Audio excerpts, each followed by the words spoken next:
Hello the Hindu 30th January 8 AM आप सभी का स्वागत है बरखा मैम के साथ। तो हम करने वाले हैं द हिंदू की एक एक वोकैबुलरी और रीडिंग का खात्मा। शुरू किया जाए। चलिए जो शुरू करते हैं। This is my Telegram English by Barkha ma'am. इसको सब लोग ज्वाइन करके रखो ताकि मुझे कुछ भी अपडेट देनी है तो मैं दूं और आप तक वो पहुंचे। राइट, चलिए वोकैबुलरी से शुरुआत करते हैं। सबसे पहले इतने प्यारे प्यारे ब्यूटीफुल ब्यूटीफुल से कमेंट्स के लिए थैंक यू सो मच।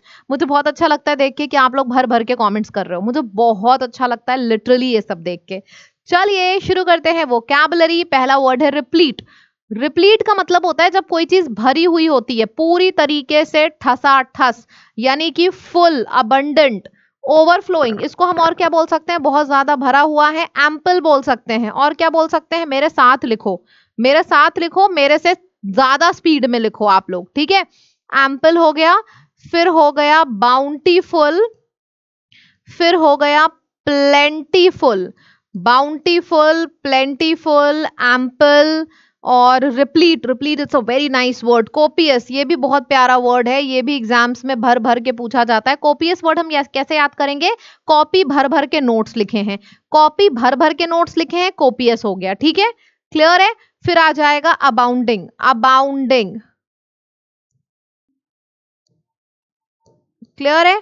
चलो ये हमारा हो गया, ये सारे वर्ड्स हो गए। Ample, bountiful, plentiful, copious, abounding, plethora, plethora, enough,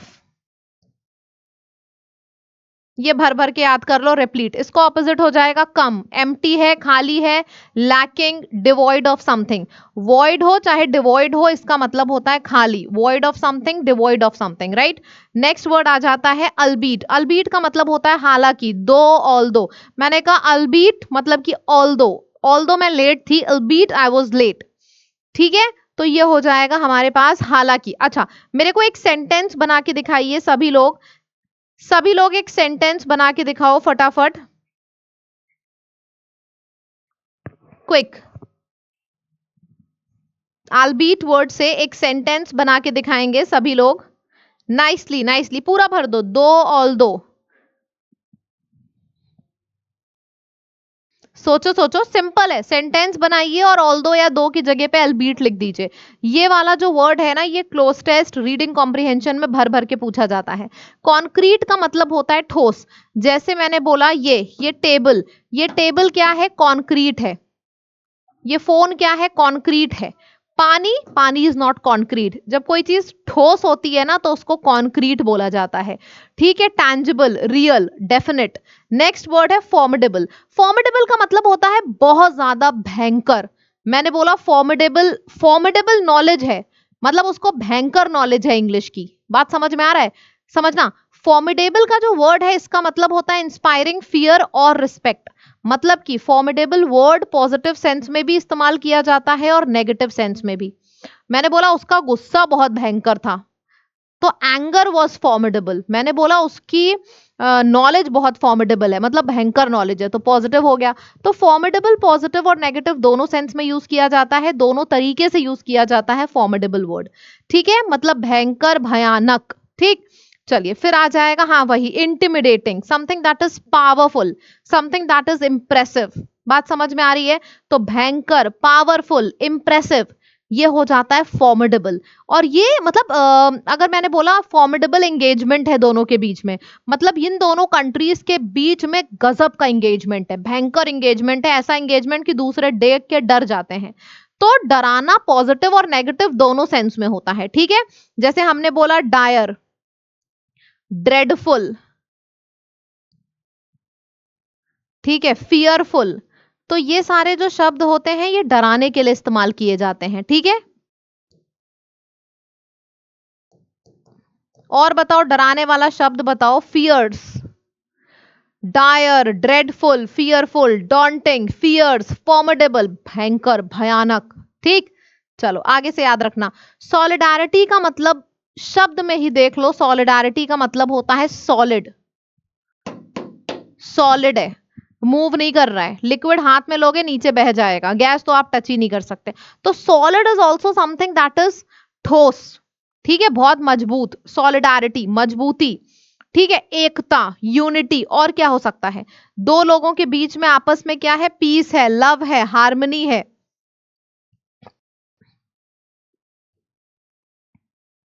harmony, unity, cohesion, support, इसको हम कहते हैं एकता।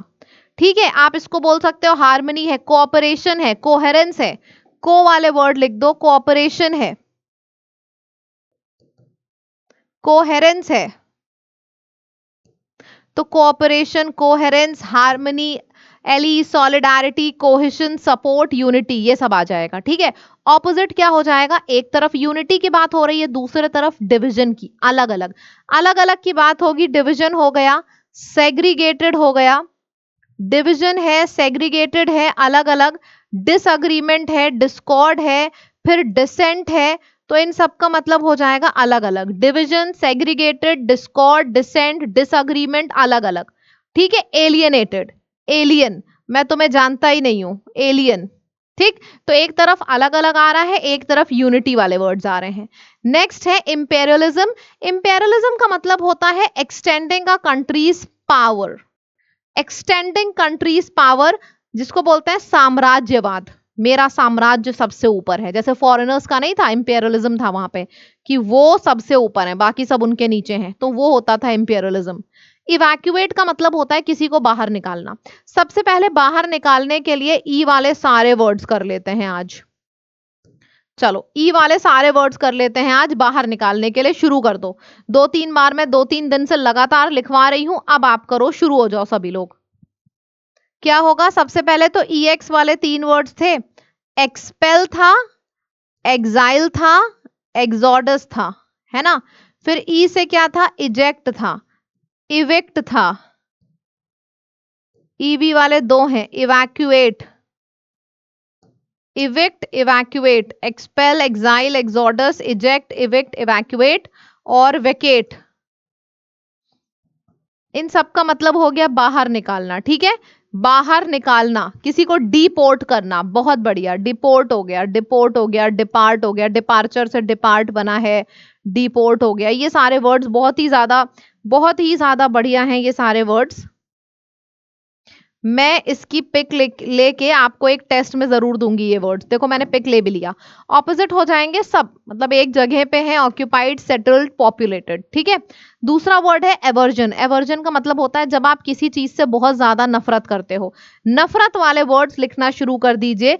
डिसलाइक, हेट्रेड, रिपल्शन, ये तो है ही। और भी नफरत वाले वर्ड्स लिखना शुरू कर दीजिए। गंदा व्यवहार, हेट्रेड, हेट्रेड। जानवरों की तरह बिहेवियर करना, एक तो एंटीपैथी हो गया, एंटीपैथी। फिर जानवरों की तरह बिहेवियर करना, जानवर मतलब एनिमल, एनिमल की तरह बिहेव करना मतलब क्या होगा? एनिमोसिटी, है ना। एनिमल की तरह बिहेव करना तो क्या हो जाएगा? Animosity, animosity. तो हेट्रेड, एंटीपैथी, एनिमोसिटी, रिपल्शन। एक तरफ अट्रैक्शन हो रहा है, लोग एक दूसरे के करीब आ रहे हैं, दूसरी तरफ रिपल्शन हो रहा है, एक दूसरे से दूर जा रहे हैं। So this is attraction and this is repulsion. ठीक है, क्लियर है? सारे वर्ड्स हो गए, dislike, hatred, repulsion, animosity, antipathy, hatred, और कौन सा वर्ड है? एनिमोसिटी हो गया, एंटीपैथी हो गया, और कोई सा वर्ड है? Antagonism, antagonism. ठीक है, ये सारे वर्ड्स बार बार अपने मन में दोहराना, तो सारे आपको याद हो जाएंगे। ठीक है, फिर एक वर्ड होता है, किसी ने किसी की कंट्री पे बॉम्ब गिरा दिया, तो जाहिर सी बात है उस बंदे से नफरत हो जाएगी। तो बॉम्ब से बना है तो एबॉम्बिनेशन हो जाएगा, एबॉम्बिनेशन, एबॉम्बिनेशन। ठीक है, तो ये वर्ड आप बस बॉम्ब नहीं, बॉम्ब से याद रखो। बॉम्ब वर्ड होता है बॉम्ब। किसी ने आपकी कंट्री पे बॉम्ब गिरा दिया तो उस कंट्री से नफरत होगी ना, प्यार तो होगा नहीं। ठीक है, तो बस बॉम्ब वर्ड से याद रख लेना, एबोमिनेशन। एबोमिनेशन में दोबारा बी नहीं आता। ठीक है, ऑपोजिट हो जाएगा, अफेक्शन है, प्यार है, मोहब्बत है, you like something, you have respect for that person. Friendship है, फिर आपका camaraderie is a nice word, फिर एमिएबल, एमिकेबल, एफेबल, ये सारे वर्ड्स आ जाएंगे। इतना क्लियर है सभी लोगों को? बढ़िया से चलिए आगे बढ़ते हैं। नेक्स्ट आ जाएगा phrasal verb make over. Make over का मतलब होता है चेंजिंग और रेनोवेटिंग समथिंग। सैलून का भी लोग अपने सैलून का नाम भी रखते हैं मेक ओवर, मतलब आप मेरे सैलून में आओगे और मैं आपको ट्रांसफॉर्म कर दूंगा, तो मेक ओवर काफी सैलून्स का भी नाम होता है। मेक आफ्टर का मतलब होता है चेजिंग और परस्यूइंग समवन और something. The dog made after the rabbit, मतलब डॉग जो था वो रैबिट का पीछा कर रहा था। So dog made after the rabbit, किसी का पीछा करना इज मेकिंग आफ्टर समबडी। फिर आ जाएगा मेकिंग ओवर। मेकिंग ओवर का मतलब होता है changing something, renovating something. Make do का मतलब होता है मैनेजिंग और cope with limited resources. I try to manage with this, मतलब I try to made do with this, made do with it, so we made do with it. Made do का मतलब होता है मैनेज करना। Make after का मतलब ऐसे याद कर लो, मेक आफ्टर का मतलब होता है रनिंग आफ्टर समबडी, तो make after run after same है। मेक डू का मतलब होता है trying to manage something. Make over complete transformation of something, make over is a complete transformation of something. Making a mountain out of molehill, तिल का ताड़ बनाना, तिल का ताड़ बना दिया, making a mountain out of molehill. Make heads or tails of, understanding something, often something that is very complicated. Understanding something, grabbing something, especially something that is very complicated. Make waves का मतलब होता है causing a disturbance or creating controversy. So this is waves. Wave में क्या है, उतार चढ़ाव, जैसे रूमर्स फैले, कंट्रोवर्सी हुई, तो इसको बोलते हैं making waves. Why you making waves, why are you creating a scene, कभी ऊपर कभी नीचे, स्टेबिलिटी है ही नहीं तुम्हारी बात में, तो that is making waves. Making heads और tails of something, understanding something, often something that is very complicated, understanding something, especially something that is very complicated. ठीक है, so we are done with all this. Confidence booster first और second question आपके सामने है। Evacuate word आपसे पूछा जा रहा है, आंसर मैं आपको बता देती हूँ, एम्प्टी। इवैक्यूएट करना मतलब जगह को खाली कर देना, बाहर छोड़ के निकल जाना। आप मेरे को बताओ ई से शुरू होने वाले जितने वर्ड्स हमने किए हैं सारे क्या क्या है? Eject, expel, exile, evacuate, evict, सारे के सारे वर्ड्स हैं जिसका मतलब है निकाल के बाहर कर देना। फिर है एवर्शन का मतलब होता है अवर्शन, मुझे पसंद नहीं है, प्लीज इसको मेरे से दूर करो, आई एम अवर्सिंग टू इट, मतलब I am disliking it. Antipathy, animosity, ये सारे वर्ड्स आ जाएंगे अगर आप किसी को नापसंद करते हो, यानी कि यू डिसलाइक समथिंग। फिर हो जाएगा ऑपोजिट बताना है रिप्लीट का। रिप्लीट का मतलब रिप्लीशन का मतलब होता है something that is filled with something, भरा हुआ। मैंने बोला दिस इज इनफ, भरा हुआ, कहते हैं ना plenty of something, plethora of something, so plenty, plethora, भरा हुआ।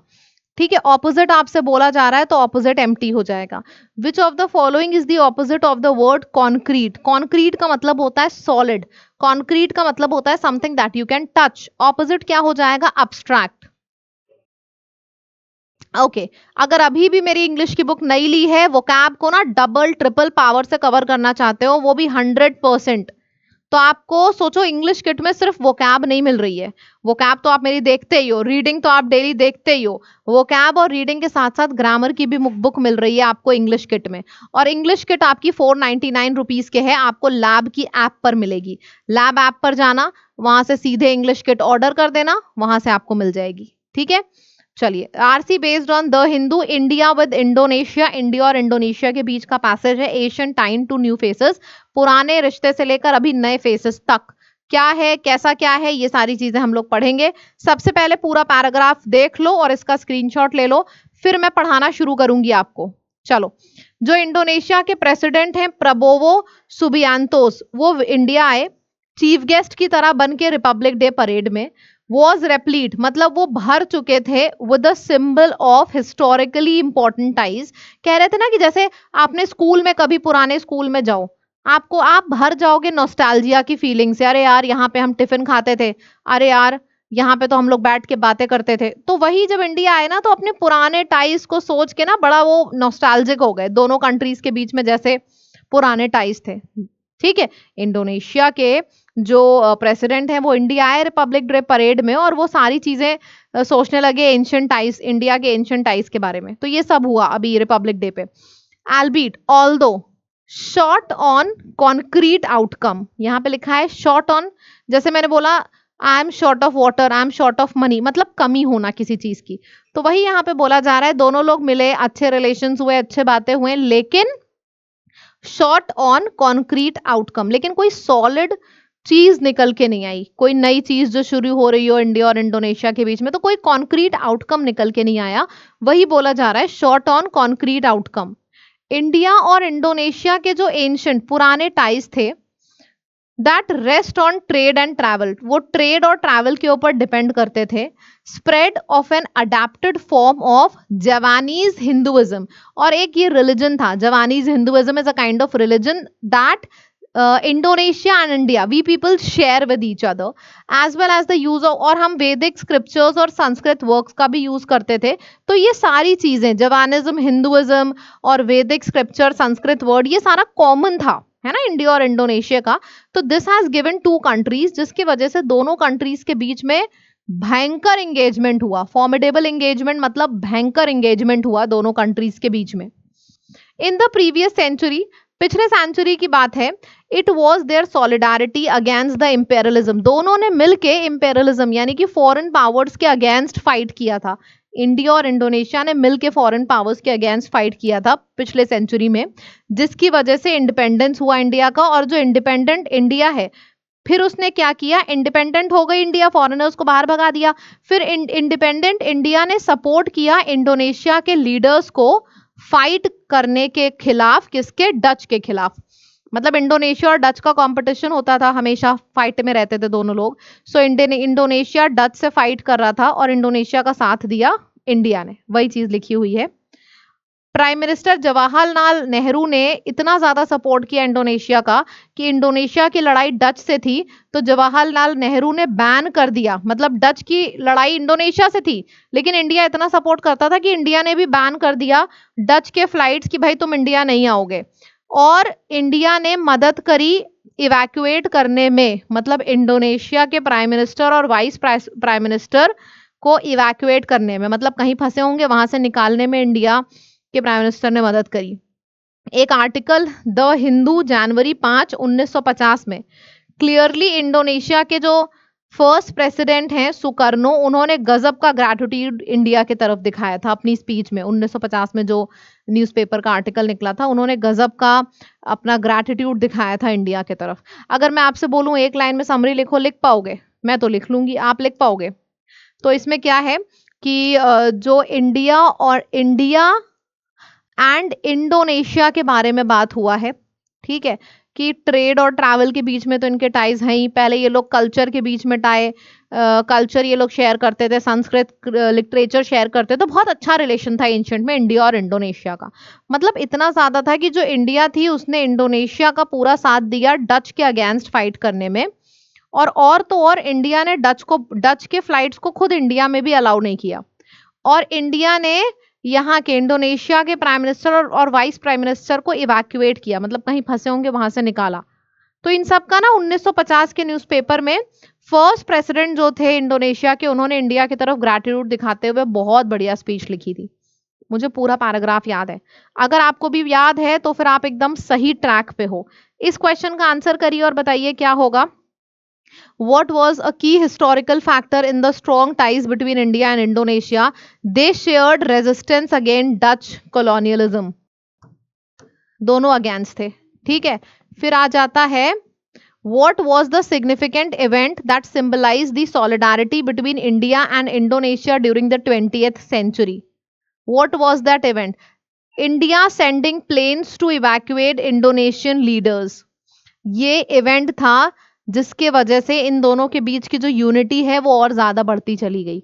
इंडिया ने इनके इंडोनेशिया के लीडर्स को इवैक्यूएट किया, यानी कि कहीं से निकाला, फंसे हुए थे निकाला, तो जो सॉलिडारिटी थी यानी कि यूनिटी थी वो बढ़ती चली गई।